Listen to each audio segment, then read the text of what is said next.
పాపము మనిషిని ఏం చేస్తుందట? తల ఎత్తుకోకుండా చేస్తుంది అనమాట. పాపదోషం.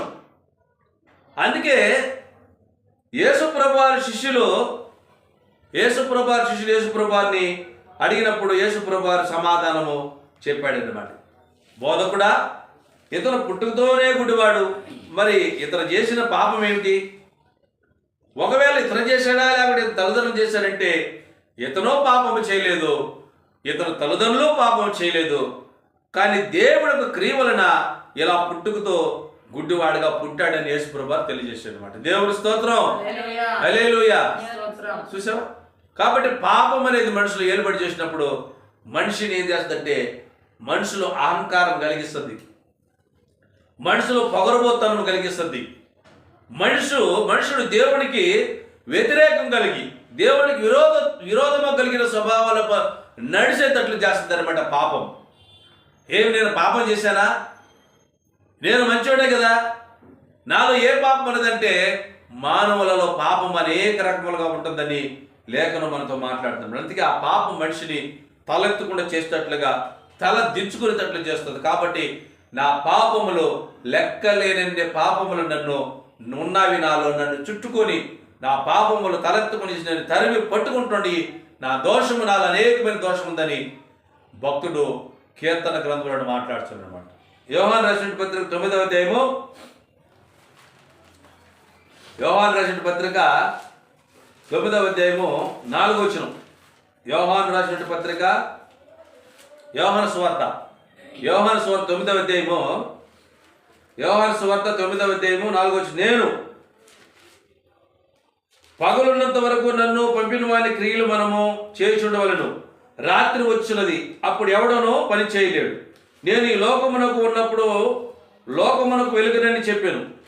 అతడు ఇట్లు చెప్పి నేల మీద ఉమ్ము వేసి ఉమ్ముతో బురద చేసి వాని కన్నుల మీద ఆ బురద పూసి నీవు సిలోయము కోనేటికి వెళ్ళి అందులో కడుక్కొనమని చెప్పాను.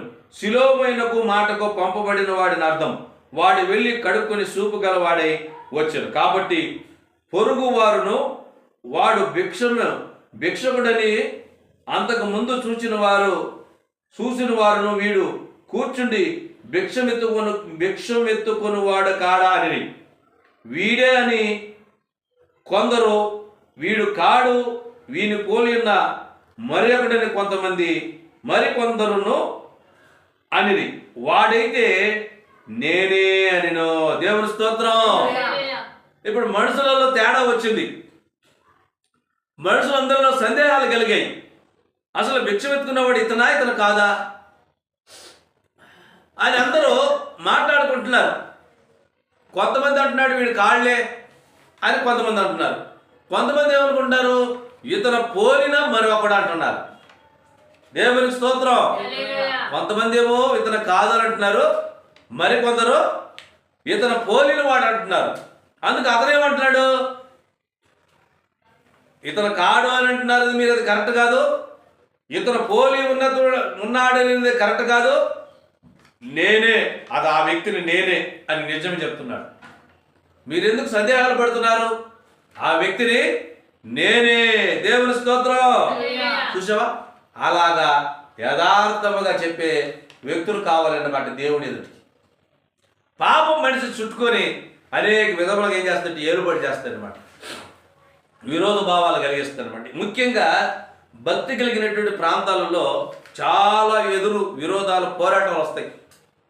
వాటిని సహించుకునే శక్తి కావాలి, దేవుడి దగ్గర పోరాడాలి.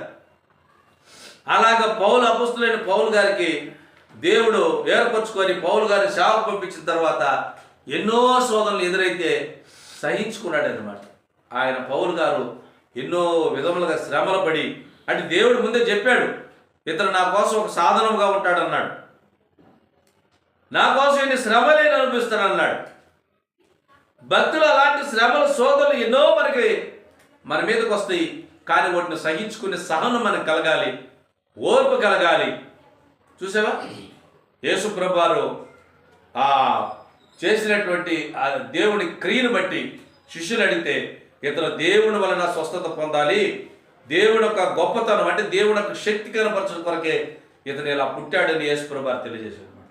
అక్కడ అనేక మందికి అనుమానాలు వచ్చినప్పుడు ఆ అనుమానాలన్నీ కూడా ఏం చేసినట్టే ఆ ఒక భిక్షమెత్తువాడు అన్ని తీర్చేసాడు అనమాట. అన్ని అనుమానాలని పోగొట్టేశాడు. మీరు వీడిలాగా వీడేనానని మీరు అనుకుంటున్నారు, కొంతమంది కాడంటున్నారు, మరొకటి ఇతను పోలికుంటున్నారు, కొంతమంది అనుకుంటున్నారు.